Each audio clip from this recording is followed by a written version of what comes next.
This is James Helder for IFL TV in association with Macklin's Gym Marbella. I'm in the hotel today, it's 4 in the morning in Germany. With me, I've got Paul Smith's trainer, Joe Gallagher. We've just witnessed Paul Smith's World Title Challenge against Arthur Abraham. I want to get Joe Gallagher's thoughts on it if we can. Talk to me, Joe. Listen, not much to say. I was a little bit gobsmacked afterwards. I just thought Paul fought a fantastic fight. Great game plan. And listen, there's better established boxing journalists out there that have their opinion on this. That look, I see Dan Raphael scored at a draw. Tom Gray for the Ring magazine scored at 7-5 to Paul Smith. So listen, for all the people that thought Paul Smith was an undeserving world challenger and he was out of his depth, I think Paul went in there tonight and proved that he has got it in him to compete at that level. And before people start saying, oh, Arthur Abraham's over the hill, you heard in the press conference Arthur Abraham say, listen, his coach said that was the best Arthur Abraham there's been for a good while, so it shows you the serious threat Paul Smith presented tonight. But listen, lightning strikes twice in Germany, and listen, if it would have been like 116, 114 or 115, 113, you go, Joe, what? Yeah, hands up, fair enough. But 119, 109, that's like 10, 11 rounds to 1. It's just like a joke. But listen, it doesn't do Paul any justice that when people over the world see that scorecard, it just doesn't at all. And I know the Nevada Commission bring judges in and suspend them and stuff like that, but she needs striking right off the register, she does. I don't know what she was watching there, but don't sound bitter. I felt very proud of Paul Smith. He had a great training camp, he had a great fight tonight, and although he lost the fight, he was a winner in a loss. So I'm really pleased for Paul. Do you think it's wrong that we're talking about judges rather than a great performance from two warriors? Yeah, I think everyone who watched it back home on Sky, German TV, by the sounds of it, absolutely made up of the fight tonight. Listen, Paul Smith had fantastic support, and listen, when it was the Derby Day, Liverpool-Everton, people still paid hard-earned money to come over and travel over here today, and it was fantastic support. They made themselves heard, and that was it. It was a great fight, and Arthur Abraham came out, started fast, and that was it. But like you say, credit to both fighters. They put on a great show. Seeing in the press afterwards, Abraham said there's no problem fighting Paul Smith again, and the motion would do a rematch in December time. So we'll see. We'll see. A lot of things are said in the heat at the moment when the dust settles, or the stick to the word or not. Of course. How proud are you of Paul Smith today and the game plan that he implemented?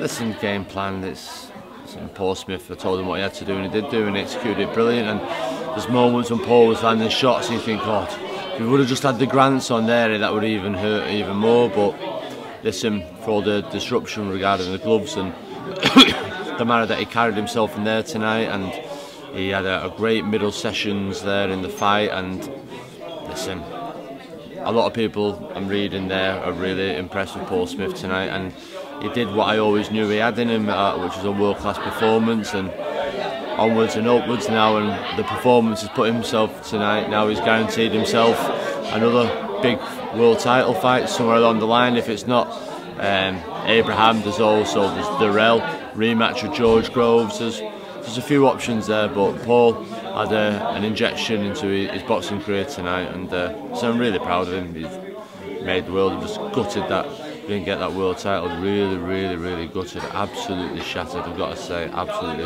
gutted with it. Some of the responses from literally, no doubt all you guys are on Twitter, so you would have had as many tweets as anyone else. From the British public point of view, everyone was a bit disappointed, weren't they, with the scoring, because it was such a close fight. It just didn't do it justice, did it, Joe, to be fair? Nah, it didn't. Like I'm saying, it was a close, competitive fight. After 10 rounds, I had it even.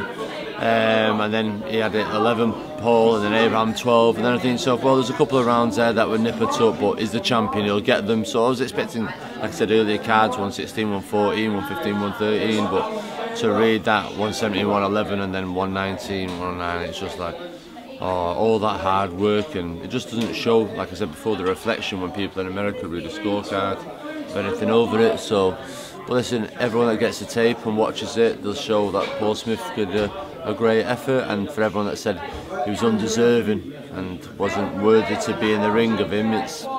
Paul made a mockery of that tonight. Do you feel as if Paul Smith's been robbed of a world title? Honestly. Robbed's a big word. I feel Paul Smith's been robbed of scoring to reflect his hard work and the competitiveness of the contest. Said that's what he's been robbed of tonight. But Paul Smith was a winner in a defeat tonight. You know what I mean, so. He's announced himself on the world stage now. Would you think that's a fair assumption? Yeah, he has done. Obviously, fighting Arthur Abraham, he has done. It's always him. He's been around a long time, and we've all waited for that big performance. And from what I'm reading tonight and what people are saying to me tonight, it's the best performance Paul Smith's ever done. And at the age of 31, that's a huge compliment to Paul Smith. He's the one that's got up. He's travelled from Liverpool every day to Bolton, and he's put that hard work and that commitment in. So, all credit to Paul Smith. Eddie Hearn and the Sauron has got a close working relationship. Do you think the fight could be worked out without it being mandated? Definitely. Well, listen, I know Stieglitz is fighting Sturm in November. Arthur said he wants to fight again in December.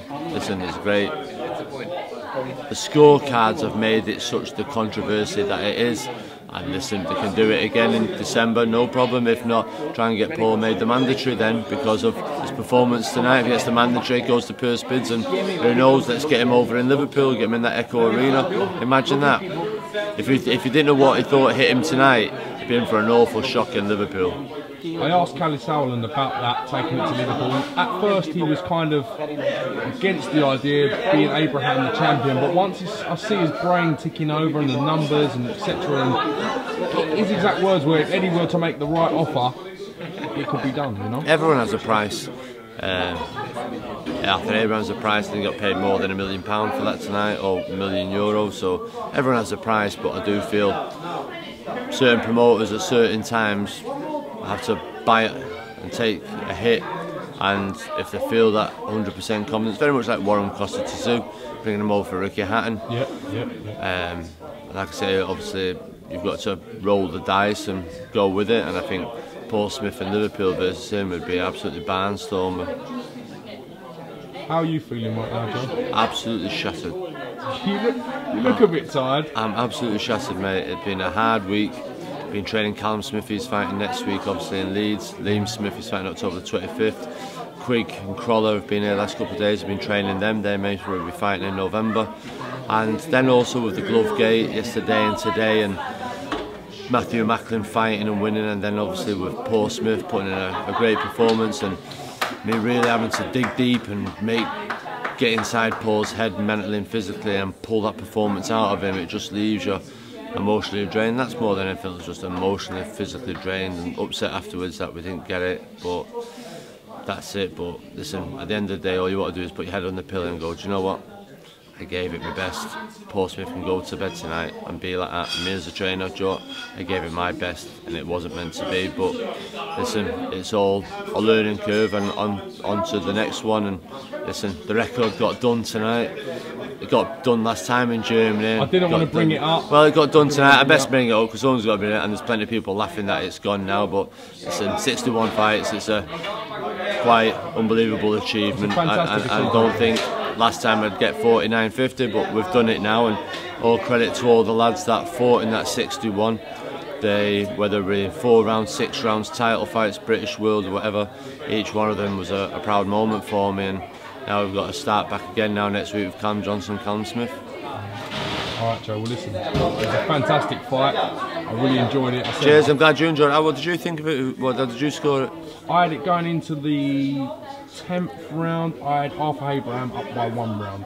Okay, what did you have at the 11th, and the 12th I gave to Arthur Abraham. Yeah, no problem. No. And that is my honest answer. Yeah. I thought a draw would have been a fair result, or a round either way for either man, and that is my honest answer. Yeah. Well, fair enough. You've seen it similar to I did, James. So, but until you watch it back, Joe, as I said, I'm watching it live through the ropes, through the vision of the referee. Me as well. Then listen, you get the emotions you're in, and at the end of the day, listen, we're in the champions' backyard, and I think so. Listen, did we really rip that title away from that time? This is it. When you're fighting no, we didn't. All right. Got to rip it off. Okay. But did we give him close competitive rounds? Yes, we did.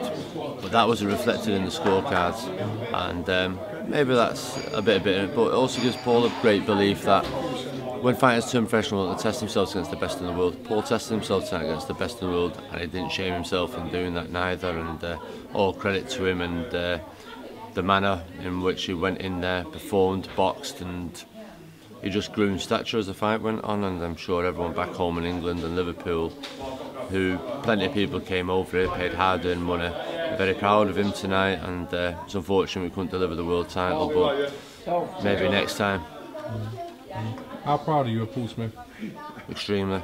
I remember him losing to James DeGale, and he was in the arena, in the hotel lobby, lip bust and everything else, and I went up to him and said, listen, if you ever want to carry on, I still think there's potential in you and there's performance in you, and I still believe in you, and if you want to make the switch, and he came and joined me. Obviously what happened with George Groves, it's written down there, but Paul had his moments in his fight. He hurt George in the first, and if you look at what George has gone on and done for Froch, it's not much of disgrace. He landed a shot that he'll never land as good as again. Well, he did with Froch and won the first fight, but Paul then knew he could be better than that, and he's gone and done that by favour tonight. So like Sylvester Stallone says, it how hard you hit, it's how hard you get up and you keep coming back and back, and Paul Smith's testament to that. And that's a long slog for someone who's been in boxing since the age of 9-10 years old, travelling all over the world as an amateur, then as a professional, being over with Buddy McGirt, Billy Graham, and then still having that desire to get up and travel from Liverpool to Bolton every day, Dovestones, tracks, all stuff like that. Shows the hunger and the appetite of the person, so